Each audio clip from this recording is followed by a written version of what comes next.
Boa noite, telespectadores. Está no ar mais um TV Com Debate. Na edição desta noite, você, telespectador, vai saber um pouco mais sobre o que é alienação parental. Eu confesso que não tinha conhecimento em detalhes do que significa, mas é um assunto que a gente vai destrinchar na próxima hora. E também vamos saber das últimas informações a respeito de uma lei polêmica que determina, que obriga motoristas, condutores de veículos a passarem por teste toxicológico. Para a gente conversar sobre esses dois assuntos polêmicos e outros assuntos, eu recebo hoje aqui dois advogados do escritório Zamari Marcondes Advogados Associados. Eu vou começar apresentando as mulheres, lógico, sempre tem preferência, a advogada Cristiane de Pinho Vieira. Boa noite. Boa noite a todos. Eu vim aqui para estar esclarecendo várias questões a respeito da alienação parental, que eu acho que é um tema que é muito interessante e também eu tenho assim até a disposição de estar orientando e ajudando as crianças que sofrem tanto com esse tipo de atitude. Então eu espero estar ajudando vocês. Com certeza vai ajudar. Completa a nossa bancada de advogados, a nossa banca. Eduardo Brena do Amaral, muito obrigado pela presença. Boa noite. Boa noite, Guto. Boa noite a todos. Também espero poder contribuir com esses assuntos polêmicos. Me parece Exame toxicológico para motorista, isso aí. A legislação, o legislador nacional, ele me parece que se preocupa em criar leis sem saber como elas serão aplicadas. Esse é um dos casos do qual a obrigatoriedade do exame toxicológico passou a ser polêmico, não se sabe quem paga, quer dizer, não se sabe quem pode saber do resultado. Então, esse é um assunto bastante interessante, novo, recentíssimo, pois a vigência começou a valer então para as empresas a partir de março desse ano. Espero poder contribuir. Aliás, agradeço muito ao seu convite aí, Guto. Vou fazer muitas perguntas. Vamos começar. Doutora, Pois não.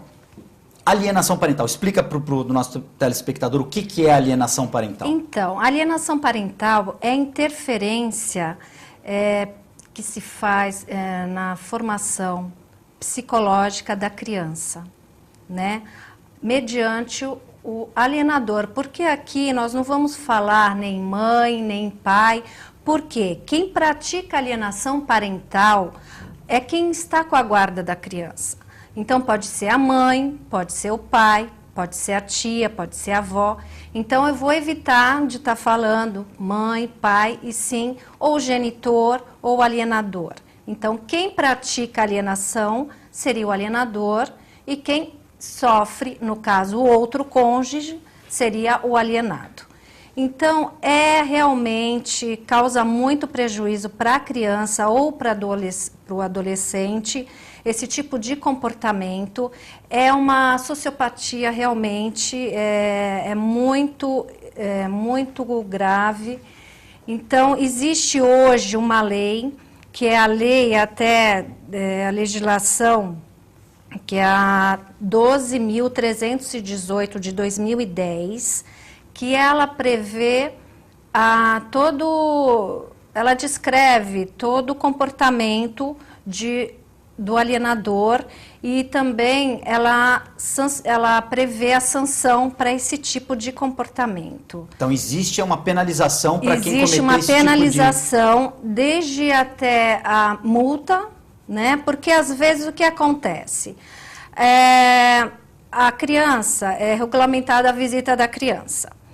Toda vez que a pessoa, no caso, vamos dizer, o pai vai visitar a criança, a mãe, ela cria alguma desculpa para que a criança não vá com o pai. Isso já é alienação parental, né? Então, a partir do momento que ela começa a obstar a companhia do pai com a criança, já é uma alienação parental. Então, a sanção pode ser de multa, né? Uma multa cada vez que ela não permitir que o pai veja a criança, até mesmo a perda da guarda, dependendo da infração. porque existem infrações absurdas, até da mãe, por mais que possa parecer, mas existe, como eu falo, é uma sociopatia. Ela pode acontecer até que é mais comum do que nós imaginamos, a mãe criar uma história até de abuso sexual, para que o pai não Tanto com a filha quanto com o filho, com o menino e menina. Tanto com qualquer um dos dois.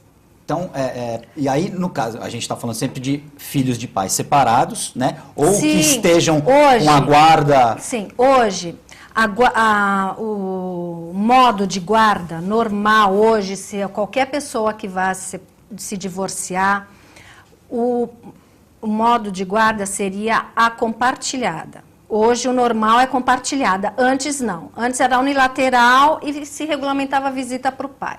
Hoje não, a guarda é compartilhada.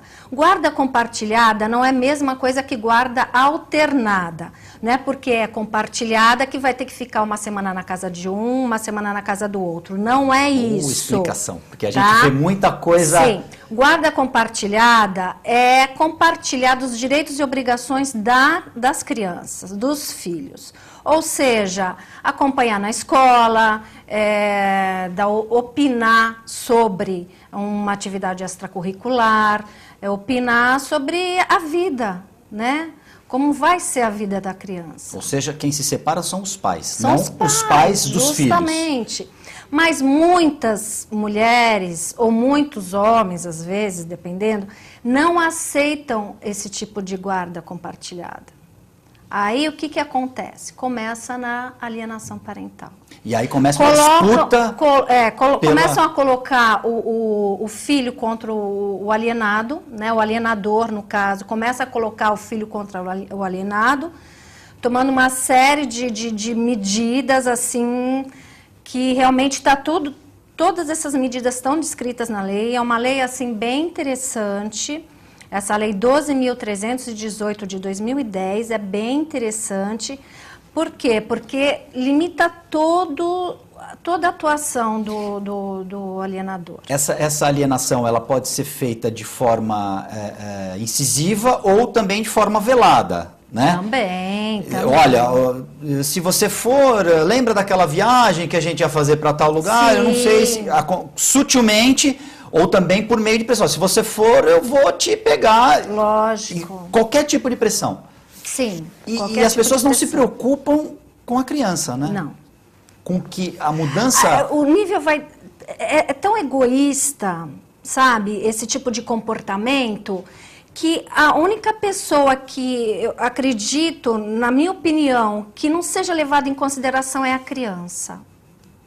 Porque é uma contínua briga dos adultos. Mas hoje, ainda bem, lógico que antes já tinha a Carta Magna, que a Constituição, em 88, o Código Civil de 2002 e também o Código de Processo Civil. Hoje tem um artigo novo, código que foi agora, entrou em vigor agora em março, tem um artigo que é o artigo 399, que ele prevê alienação parental. Até o juiz, ele pode estar ouvindo a criança com algum profissional, no caso seria um assistente social ou mesmo um psicólogo, ele vai ouvir essa criança e vai tomar a atitude que ele acha que deve tomar. Baseado no que a criança... Baseado, sim. Lógico, acompanhado no profissional. E depois também é feito também todo um estudo psicológico, é feito um laudo. Então, assim, hoje tem ação que pode estar entrando contra esse tipo de comportamento. E como que a gente configura isso, concretiza essa alienação parental? Se uma pessoa, uma avó, por exemplo, ela tem a filha que tem a guarda do filho. E ela percebe que a filha está agindo dessa forma. Como materializar essa alienação? Comprovar, olha, realmente a minha filha está fazendo uma coisa errada, eu não concordo. Como é que a gente percebe isso? É muito fácil de perceber, pelo comportamento da própria criança. A criança, ela começa a ter distúrbios. A criança, ela começa a se isolar. E não só isso, isso vem desde crianças de colo até adolescentes. Inclusive, eu tenho clientes até que eles querem desistir. Às vezes eu falo, não, a gente vai até o final. Porque eles sofrem tanto com isso, às vezes ele chega na casa da criança, a criança vira o rostinho, não quer saber do pai. Não é, sabe, é complicado isso, porque tá mais do que evidente que há alguma coisa errada. Até porque durante o casamento, vamos colocar o doutor Eduardo também na conversa, queria a tua opinião a respeito disso, durante o casamento, os pais estão ali e a criança vai gostar dos dois de forma igual. Lógico. Até você pode ter uma preferência por um ou por outro, mas como é muito pequeno ainda, a criança não tem como discernir. E de uma hora para outra ela começa a ter um comportamento agressivo com o pai ou com a mãe, no caso. A criança muda totalmente. Mas assim... Então isso já é um indício de alguma coisa está acontecendo de errado. Agora chega ao radicalismo até de ter que chamar polícia militar. Para a criança ir com... Para a criança ir com o pai. Ter a visita. E, doutor Eduardo, antes que eu fazer uma próxima pergunta para a doutora, como é que você, apesar de não ser essa sua praia, digamos assim, você tem filhos, você é casado, como é que você analisa essa... Tenho um, sou separado, então graças a Deus, a minha ex-esposa é uma pessoa muito decente, eu me considero também evidentemente decente, e não sofremos esse tipo de problema, embora vocês sabem que qualquer separação causa um evidente transtorno à criança, porque há dissolução do núcleo familiar. A família, que é a célula máter da sociedade, e é o grande exemplo que temos, ela fica desfeita. Se os pais conseguem fazer um esforço hercúleo de se dar bem, imagine, e a criança mesmo assim sofre. Imagina numa situação como essa, de que um pai ou uma mãe começa a colocar o filho contra o pai, ou o filho contra a mãe. Então, realmente, como a Cristiane comentou, a última pessoa com quem estão se importando é com aquela criança que se tem o maior amor do mundo. Quem pratica alienação não tem a noção do dano, muitas vezes irreparável, né, Cris?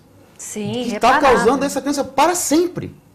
Isso ele leva para o resto da vida. E aí, acho que pela tua experiência, essa criança, esse adolescente vai ter uma enorme dificuldade em se relacionar. Sim, e de aí mesmo em fase adulta. Subir o degrau de constituir uma família, porque vai ter sempre na memória essa experiência trágica de vida, né? Então, eu até... Sabe, eu gostaria até que, porque muitos não sabem disso, muitos alienados que estão sofrendo por isso, não sabem que eles podem sim, atrás dos seus direitos, sabe, parar com isso e não desistir dos seus filhos, porque tem que lutar, sabe, para parar com isso. Existe aquela situação da pessoa que está sofrendo, o pai ou a mãe, achar que realmente ele que está errado, ele que estava fazendo, que a causa a criança se acha. Eu vou até te falar aqui, é muito interessante essa estatística aqui, de acordo com o Instituto Brasileiro de Direito de Família. As consequências de uma criança submetida à alienação parental são drásticas e corrompem todo o seu futuro. Quando na condição de adulto, dentre as mais frequentes características apontadas num estudo científico realizado a respeito, merecem destaque as que seguem de acordo com o referido instituto. Olha só o que a criança acaba sofrendo: isolamento, retirada, baixo rendimento escolar, depressão, melancolia e angústia, fugas e rebeldia, regressões, negação e conduta antissocial e culpa. A própria criança acaba achando que a culpa é dela. porque ela está no mundo. É assim, se o alienador soubesse o quanto que ele está fazendo mal, eu acho que todo mundo ficava bem, sabe? Porque a gente não pode transpor o interesse egoísta, sabe, sobre o interesse de uma criança. Nessa situação, existe também a questão, a criança acaba sendo mais vulnerável, por exemplo, a drogas? Sim, aqui tá, olha. E assim, com a alienação, a criança aprende a mentir compulsivamente, manipular as pessoas e as situações, manipular informações conforme a conveniência dela, do alienador, né?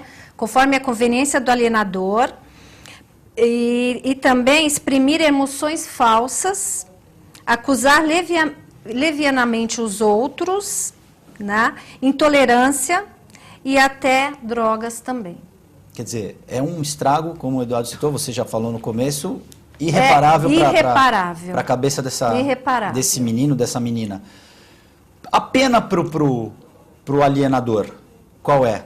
Então, a pena para o alienador vai da mais grave a mais branda, da mais branda a mais grave. Até a perda da guarda, ele pode... Aí os papéis se invertem. Aí os papéis se invertem. E ele pode ir para a cadeia ou não? Não. Isso não é um crime que prevê reclusão. Cadeia não, reclusão não. Mas ele pode perder a guarda, pode pagar multa, pode sofrer suspensão da guarda também, né? Isso ele pode. Agora, que nem eu falei também, que às vezes a pessoa chega num radicalismo tão grande, que fala até de abuso sexual, uma coisa que não aconteceu, mas que acaba até incorporando isso na cabeça da criança, né? Então, isso é muito complicado, porque é imputação de crime falso. Aí sim, aí já vai para o lado mais criminal. Mas, assim, para tudo, toda essa característica da alienação parental, existe um corpo de profissionais que lidam com isso. Eles sabem detectar bem. Então, mais uma vez eu falo, quando alguém, sabe, tiver alguma dificuldade de ver o seu filho, procure ajuda. Por quê? Porque vai ter todo um aparato que pode ajudar, como assistente social, psicólogo, vão fazer um laudo, vão ouvir a criança, sabe? Não é traumatizante, não vai ser mais traumatizante do que realmente a criança já está passando, do que ela já... Então, hoje existe essa lei, e essa lei, ela dá todo o apoio. Mas é pouco difundida, né, essa lei? É pouco difundida. Muitas pessoas acreditam que nem tenham conhecimento de que estão amparadas e que podem lutar para tentar frear esse processo e tentar reverter uma situação que pode causar um estrago. E hoje também, com a guarda compartilhada, então eu acredito que os alienadores, eles agora eles de repente se conformem um pouco mais, né? Porque a guarda não está mais unilateral, já não é mais de uma pessoa só, é dos dois. Então não tem o que ficar lutando contra isso. Porque antigamente o clássico era, durante a semana ficava com a mãe, aos finais de semana de 15 em 15 saía com o pai.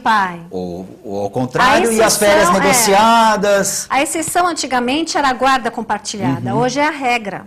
Né? Se a pessoa não quer a guarda compartilhada, aí vai ter que estar optando pela unilateral. E aí isso fica consignado. Fica, olha, eu tudo não consignado. quero. Mas não é porque é a guarda compartilhada que não vai ter o regime de visita. Né? Como eu falei, a guarda compartilhada, ela difere da guarda alternada. Né?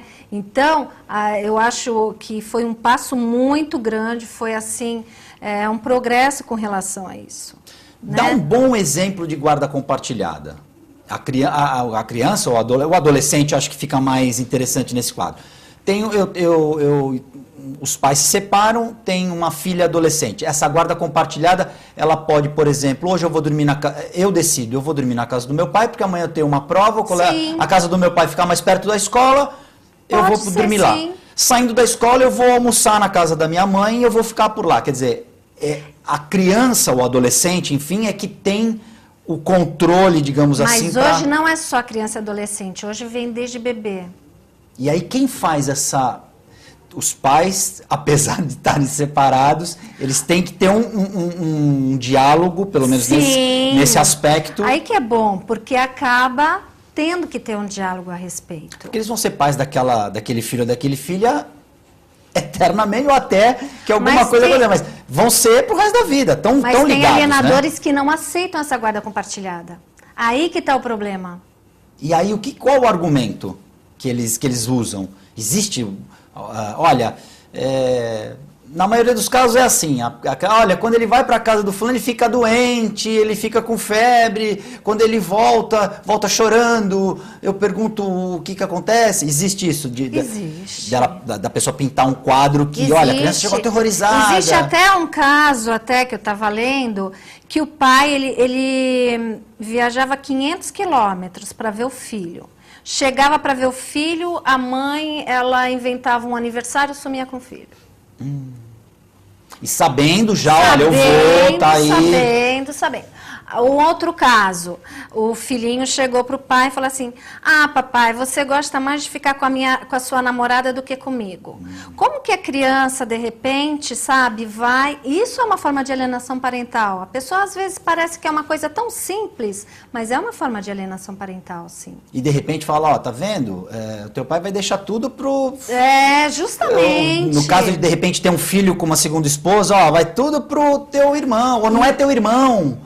Então, existe caso assim, olha, não é seu irmão. Sim, lógico que existe. Só seria seu irmão se fosse filho meu e do seu pai. Então, as pessoas hoje, elas têm que aprender a viver mais em harmonia. Em razão do benefício para o filho. É isso, por mais que seja sofrível no começo, acredito que sim, né? Porque às vezes acabar uma relação, às vezes também a gente não sabe qual é o motivo, né? Então, mas o filho sempre em primeiro lugar. E existe o alienador, ele sabe o que ele está fazendo?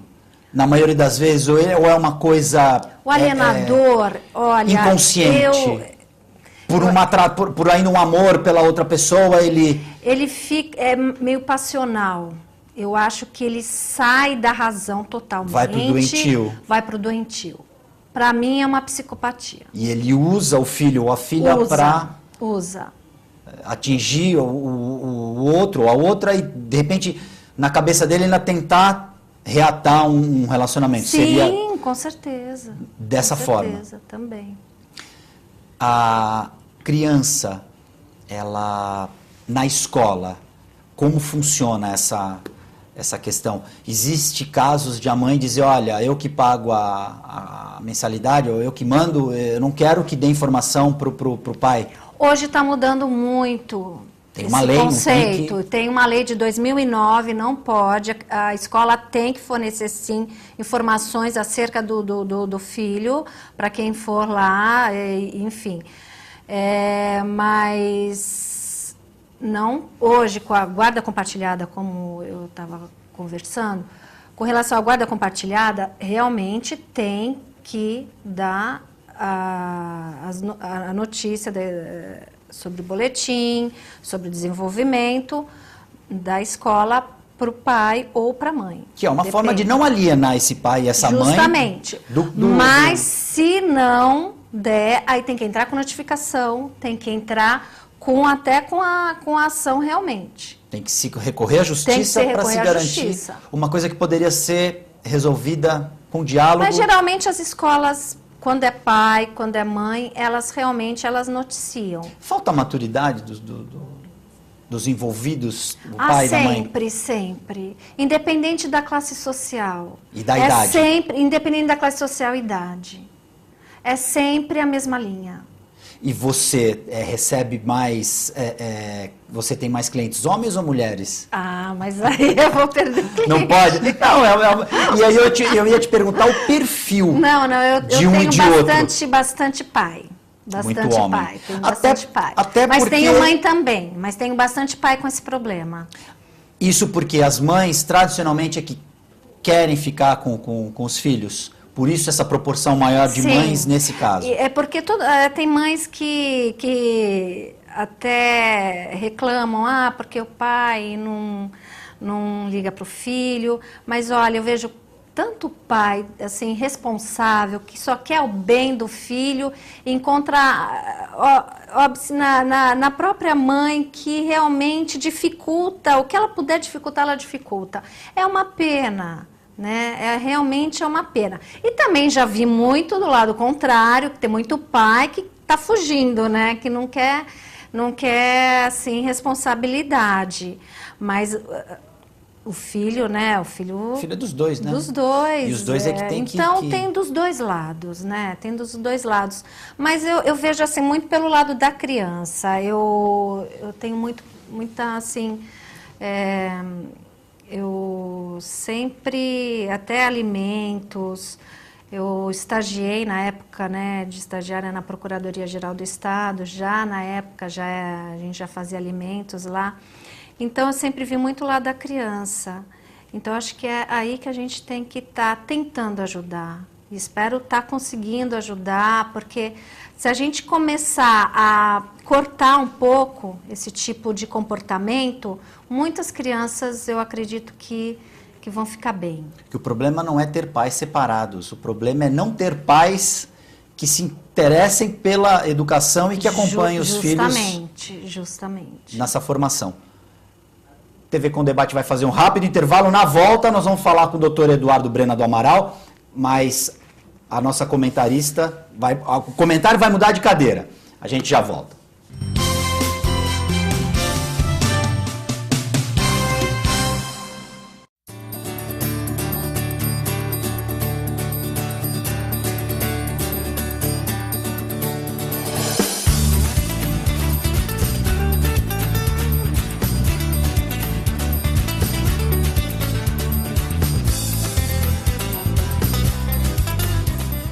Olá, meus amigos, quero convidar você a participar conosco do nosso programa Viver e Condomínio, que vai ao ar de forma inédita sexta-feira, às 8h30 da noite, e também tem suas reprises, sábado, às 11 horas da manhã, segunda e quarta-feira, 4h30 da tarde. Venha participar conosco aqui na TV Com, canal 11 da NET. Viver em Condomínio. Apoio Sicom, a mão amiga no momento certo. Existem muitas causas para uma grande crise. Isso vale para esta crise que estamos vivendo com a falta da água. A seca, intensificada pelo aquecimento global, causado principalmente pela queima de combustíveis e pelo desmatamento. O agronegócio, que consome 70% da água com métodos inadequados de irrigação e desperdício de alimentos da produção até o consumo. A estrutura de distribuição, onde um enorme volume de água vaza nas tubulações que a transportam até seu uso final. As indústrias, pelo uso de grande quantidade de água para produzir tudo aquilo que consumimos. O desmatamento causado pela venda ilegal de madeira e para abrir espaço para a produção de carne e agricultura. O desperdício de água em casa, se for usado mais do que o necessário para o bem-estar de todos. Mas qual é a solução? São muitas, e você pode contribuir para várias delas. Porque você não é só o que faz na sua casa, você é também o que escolhe fazer e consumir durante sua vida em todas as suas atividades, não importa onde esteja. Quer saber como? Participe do Água Pede Água. Alô, alô, nação santista! Não há distância que nos separe. Tradição é tradição. Os bons tempos estão de volta. Radar Esportivo, o tricampeão da Baixada, de segunda a sexta-feira, ao vivo, do meio-dia à 1h da tarde. E também pelo site www.tvcomsantos.com. Conto com você. Alô, nação santista, o radar está no ar. Meu nome é Maia Gabeira e minha grande paixão é o mar. Ele é minha casa e é meu trabalho. É casa também de mais de 1/4 dos brasileiros que vivem no litoral e dependem do mar para sobrevivência, já que fornece energia, água, sal e alimentos para a população. Mas menos de 2% de seu ambiente está protegido. Eu nem consigo imaginar como seria a minha vida sem o mar. Faça como eu.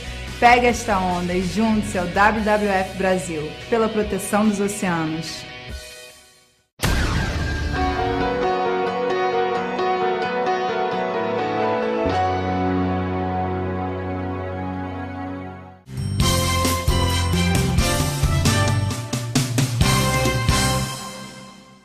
TV com Debate já está de volta. Na edição de hoje a gente recebe os advogados Eduardo Brena do Amaral e Cristiane de Pinho Vieira. E a gente, no primeiro bloco, conversou sobre alienação parental, os danos que isso causam nas crianças, na família em geral. Mas agora, no segundo bloco, eu vou conversar um pouco mais. A doutora Cristiane vai ficar de comentarista, mas eu vou começar com o doutor Eduardo Brena do Amaral, porque a gente vai conversar sobre uma lei polêmica e que deve causar uma enxurrada de recursos à justiça. Eu estou falando da lei que obriga os motoristas profissionais a realizarem um teste toxicológico. Doutor Eduardo, explique um pouco mais para o nosso telespectador o que diz essa lei e quais os motoristas profissionais se enquadram nesse tipo de situação. Vamos lá, Guto. Bom, vocês me desculpem aqui, às vezes a gente pega uma colinha. Pode ficar com a cola à vontade. A legislação brasileira é tão intrincada que é impossível saber toda. E eu, como estava conversando com você, percebo que, ao contrário dessa legislação, que foi um grande avanço, que é a que fala da alienação parental, que me parece que realmente foi feito um estudo, um acompanhamento para que a sociedade, para os anseios da sociedade, né? Há muito tempo que se precisava de uma adequação justamente para que os alienadores não ficassem e sempre ficavam com a faca e o queijo na mão, tinham a guarda e a partir daí parecia que quanto mais ficavam com a criança, mais ela se distanciava do alienado. Então a legislação veio justamente para pôr fim a isso. Em contrapartida, nós ainda temos diversas criações, vamos dizer até bem intencionadas, mas não se sabe se o problema é a execução de origem. E desses casos é essa Lei 13.103, de 3 de março de 2005, que foi recentemente regulamentada pela portaria do Ministério do Trabalho e Previdência Social, 116 de 2015. Basicamente, a lei ela não trata apenas da questão que envolve o exame toxicológico, ela trata da regulamentação de toda uma categoria que é a dos motoristas profissionais, e evidentemente que não teremos tempo de falar sobre isso, vamos ter que deixar para uma outra oportunidade, porque a lei em si ela é bastante complexa e altera significativamente a constitucionalização das leis do trabalho, no que tange duração de jornada de trabalho e uma série de outras coisas. Bom, mas vamos então à questão do exame toxicológico. Eu acho que até é uma lei com boa intenção, Guto. Por quê? O que se visava era coibir que os motoristas, a gente sabe muito bem, vimos tantas reportagens, tantas emissoras e tanta coisa, dos motoristas usando drogas, usando o famoso rebite. Para cumprir prazos. Para cumprir prazos. Sempre tendo que chegar uma antes da carga. jornada extenuante e desumana, etc. E por isso que a lei veio, o restante da lei, ela veio justamente para regulamentar tudo isso, mas o que me parece é que a questão que envolve o exame toxicológico ficou um pouco mal resolvida. Muito boa intenção, mas não se sabe ao certo, nem direito, quem pode saber o resultado do exame, ficou controvertido. Por exemplo, essa é uma polêmica. É uma polêmica. O que diz a lei em relação ao resultado do exame? Então, a lei... O motorista vai lá, faz o exame e dá positivo para alguma determinada substância toxicológica. Substância tóxica, perdão. Como que essa informação ela é levada até o empregador? Porque é o empregador que tem que pedir esse exame. Então vão todos os motoristas lá, fazem os exames, e aí o fulaninho lá foi verificado que ele tem... É feita uma contraprova, como no exame de doping, por exemplo, no esporte? Sim, isso sim, é prevista a contraprova, desde que evidentemente o exame seja positivo, né? É um direito daquele que foi flagrado no doping, vamos dizer assim, ou no teste toxicológico. Mas vamos por partes. Iniciando, A obrigatoriedade é para a admissão e no ato da admissão dos empregados e no momento da demissão dos empregados. O que nos leva a crer que aqueles motoristas profissionais que não são empregados não são obrigados a fazer o exame toxicológico. Então, eles foram privilegiados. Né? Esse custo, ele é do empregador.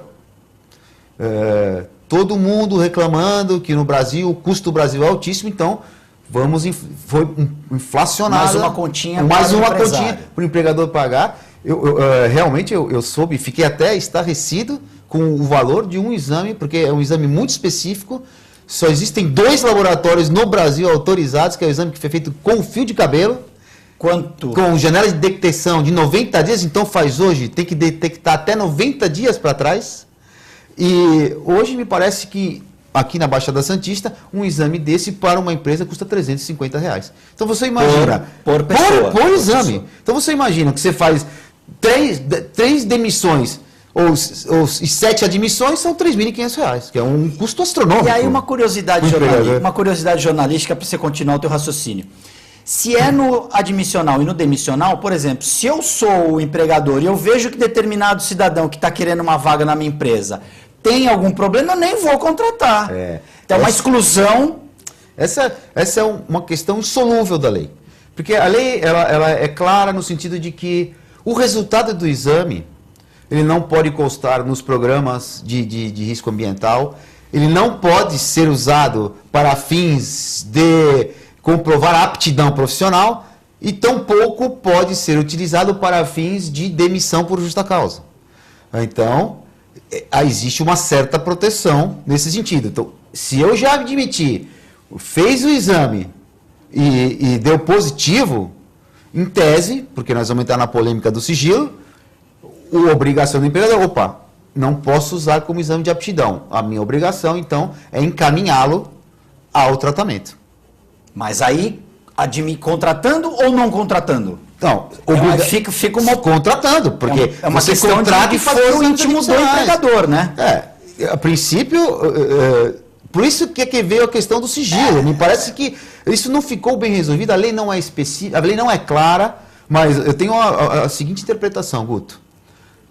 Não é... Claro que muitas pessoas aqui sabem e têm contato com usuários de drogas. A gente viu problemas graves da questão da Cracolândia. Foi uma discussão séria, legislativa, inclusive. Ele pode ser internado por obrigação, a revelia. A gente sabe, o usuário de drogas, ele não admite. Ele não procura tratamento. Então, a lei se tornaria absolutamente inócua se somente o empregado, que essa tem sido também a tônica da discussão, somente o empregado fica sabendo do resultado. O que você faria? Então, é uma questão que só... O que você faria, doutora? Esquece que você... melhor dizendo, um advogado, ele pode dar um parecer para um cliente, um empresário, tomar a decisão? Deve. O departamento jurídico poderia ser consultado para... Essa é uma das atribuições do advogado. Porque... O que eu estou fazendo aqui com você, inclusive, Guto, é dar um parecer sobre uma lei que não está clara. Ela não diz ipsis literis o que eu estou dizendo aqui. Mas, a partir do momento que ela diz, olha, o empregador não pode utilizar deste resultado para o mal do empregado, e não é bem, ela fala isso não com essas palavras, significa dizer, eu só posso saber se eu vou usar para o bem ou para o mal se eu sei do resultado.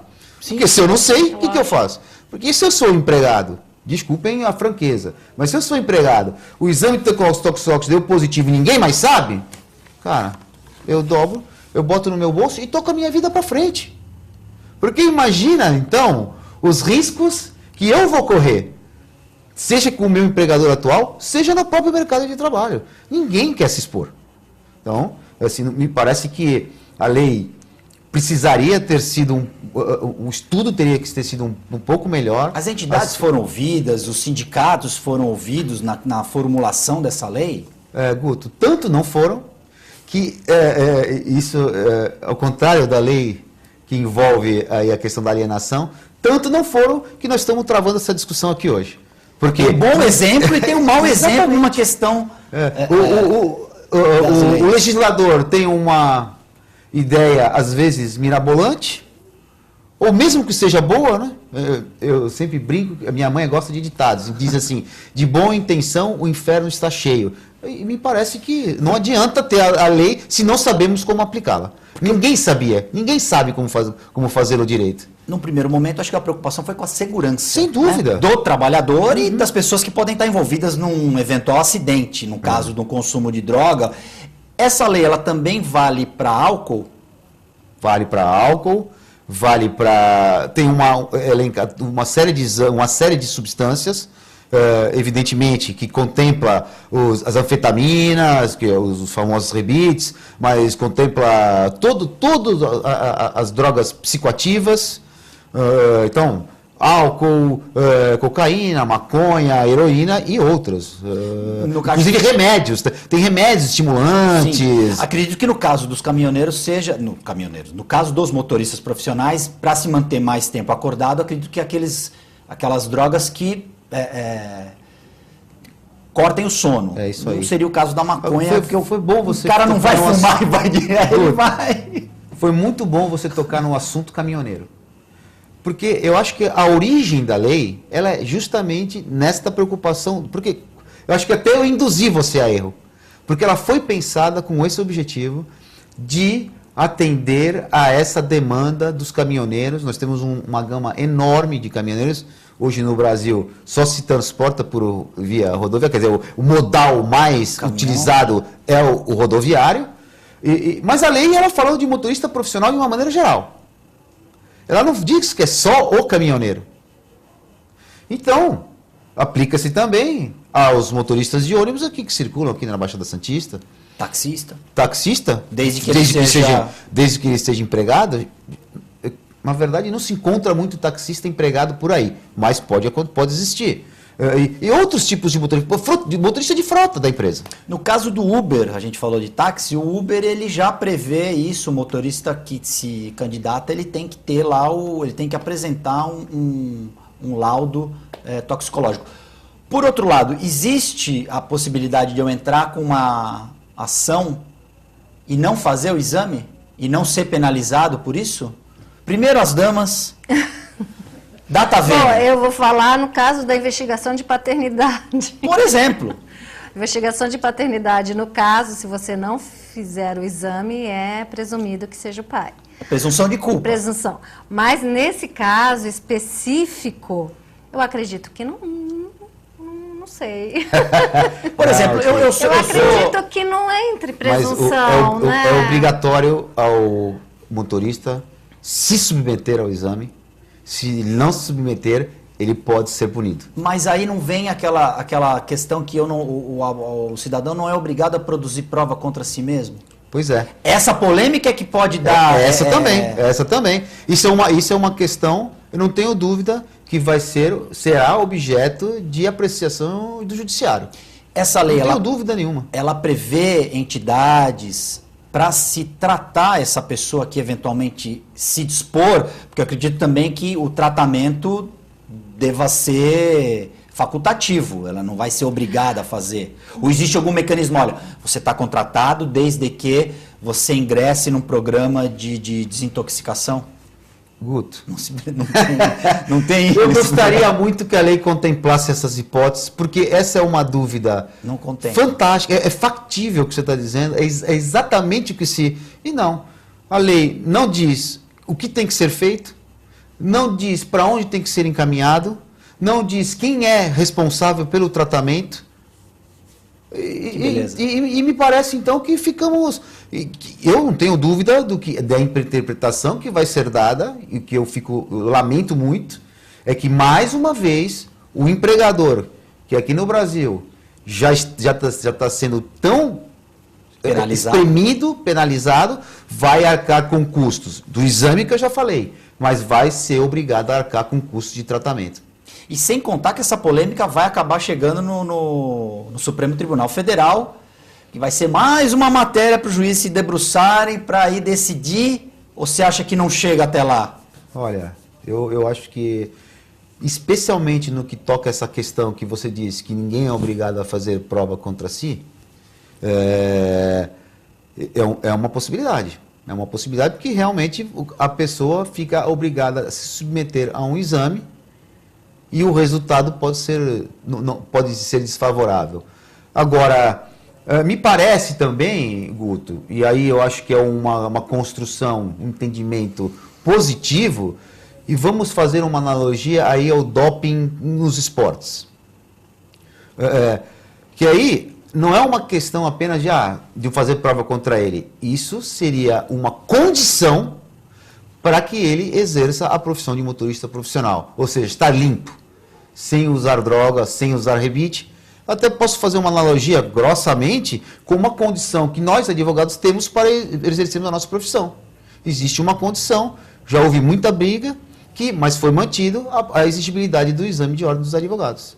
Você só pode advogar se tiver... Só pode advogar se for aprovado no exame de advogado. Então, eu acho que essa é uma questão, é uma opinião evidentemente pessoal, porque eu até acho que o Supremo deve acabar tendo que se manifestar, lamentavelmente, porque o Supremo, que deveria ser o guardião da Constituição, hoje está julgar esse tipo de demanda. É triste, mas acho que o legislador brasileiro, ele realmente está muito bem intencionado. A gente vê recentemente, aliás, não se pode dizer isso, mas o simples fato de exigir que se faça um exame que somente 2 laboratórios no Brasil têm condição de arcar com essa demanda, no mínimo, vamos dizer assim, irresponsável. Faltou um pouco de tato para se decidir isso ainda. Exatamente. Né?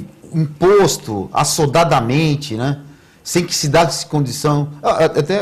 Desculpa, vou fazer um comentário.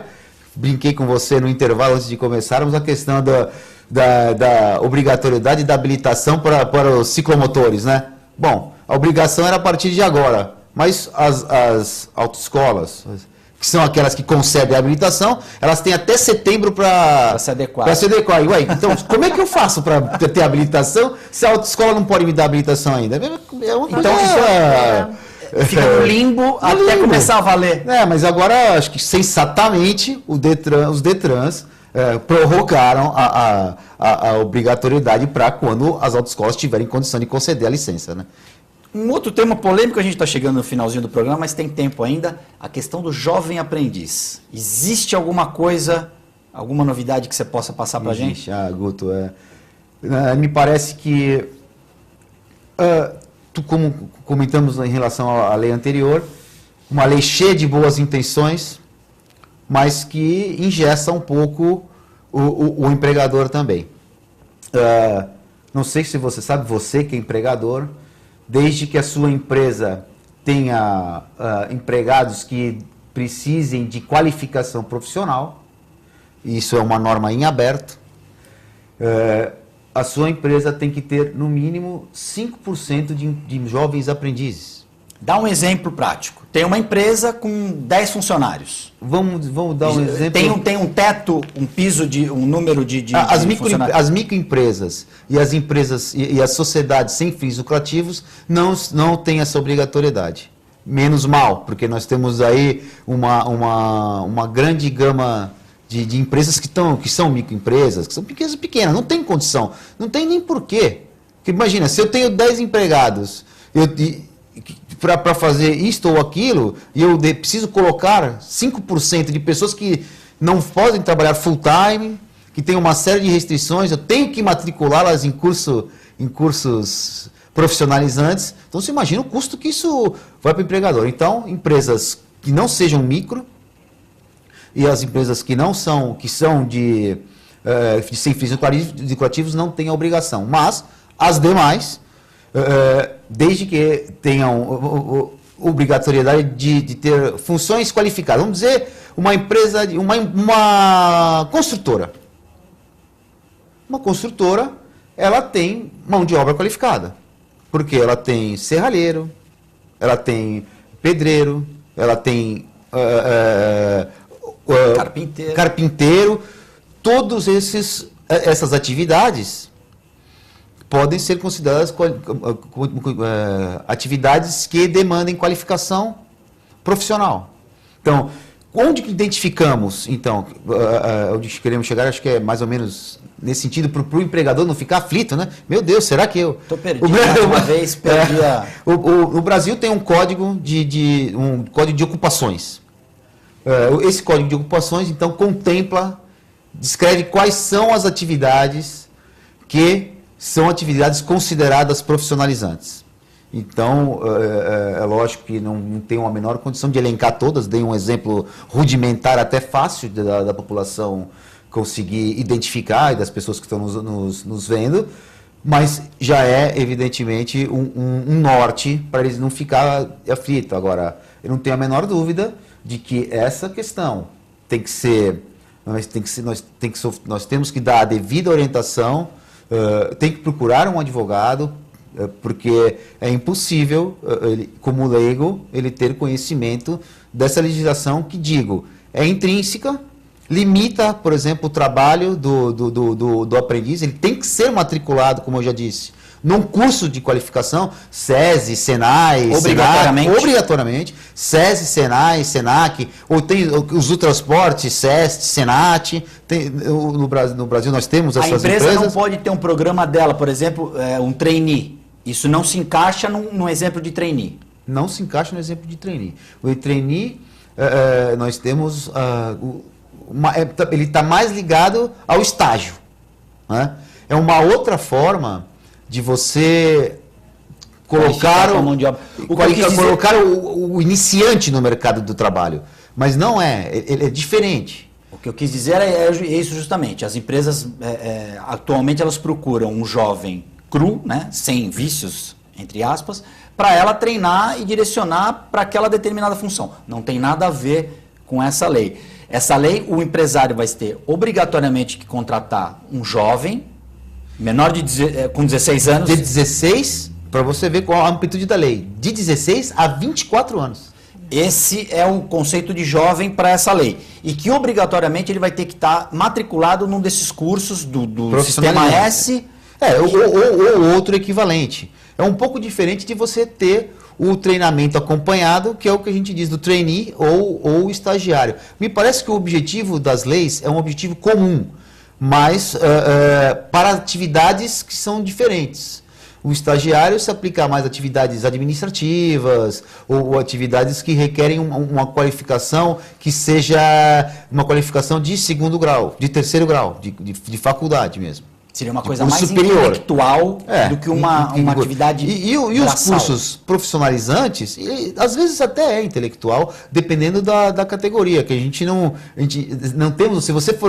Gostaria muito até de que você tivesse a oportunidade de conhecer os cursos do SESC, do SENAI, que é uma coisa fantástica. É instrumentalização, tem uma enorme tão grande de cursos profissionalizantes, que a gente tem ideia que é só uma coisa de braçal e não, que também tem trabalho intelectual. Por exemplo, um cara que constrói uma peça, você não pode dizer que aquele trabalho é eminentemente braçal, porque não. É quase um artista. Então, não, são leis que têm o mesmo objetivo, mas para atividades diferentes, Guto. Mais algum assunto que você gostaria Não, eu estou extremamente satisfeito e muito feliz de ter sido convidado. Nossa conversa fluiu. A gente já está no finalzinho. Doutor, alguma coisa nas suas considerações, fazer que nem os programas esportivos, suas considerações finais? Espero ter... Uma coisa que eu queria te perguntar no final. Alguma pessoa que tenha se identificado com algum exemplo que você tenha dado aqui no programa, o que deve fazer? Procurar um advogado? Procurar um advogado, com certeza. Assim ele vai poder elucidar todas as dúvidas, ou mesmo se a pessoa não tiver condições, tem a Defensoria Pública disponibiliza também mas nunca deixa acontecer isso. Olhe pelas crianças, as crianças elas não merecem passar por isso. Então, às vezes a pessoa até, como eu falei, às vezes está consciente, mas às vezes está muito passional, está muito machucada, né, o alienador. Então, realmente, tem que procurar ajuda, às vezes até ajuda médica, né? Mas não vamos deixar nossas crianças passarem por isso, né? Eu acho que o alienado tem sim que procurar ajuda. Com certeza, muito obrigado. Doutor Eduardo Brena do Amaral, posso cometer uma inconfidência aqui, dizer de quem você é irmão? Você claro, imagina. Marcelo Brena do Amaral, um abraço, já esteve aqui com a gente falando de dengue, entende muito do assunto, realiza um trabalho excepcional na Secretaria de Saúde de Santos. Suas considerações finais. Eu sou muito suspeito, evidentemente, para falar do meu irmão. Eu agradeço aí a deferência a ele, Guto. Eu agradeço muito o seu convite, como eu já disse várias vezes. É sempre muito importante a gente ter a oportunidade de trazer esses esclarecimentos. Eu tenho realmente uma aflição de tentar proteger o empregador do Brasil, porque realmente quem faz o país rodar. E é o que tem sido mais espremido. Então eu agradeço muito a oportunidade, agradeço mais uma vez ao nosso escritório da banca, que nós fazemos parte, dos Amari e Marcondes, advogados associados. Eu não poderia deixar de fazer um agradecimento especial à nossa colega de trabalho, a doutora Maria Fernanda, que contribuiu comigo também no estudo desses assuntos, e é uma advogada trabalhista aí fantástica, é muito diligente. Basicamente isso, agradeço mais uma vez a oportunidade. Cristiane de Pinho Vieira, Eduardo Brena do Amaral, vocês voltarão mais vezes aqui, com certeza, porque depois do programa de hoje, acredito que a nossa produção vai receber inúmeras perguntas e dúvidas a respeito desses dois assuntos muito quentes, que daria, com certeza, para a gente fazer um outro programa. Muito obrigado, boa noite, voltarão mais vezes, com certeza. Eu agradeço em especial a sua audiência, telespectador. O TV Com Debate volta amanhã. Até lá.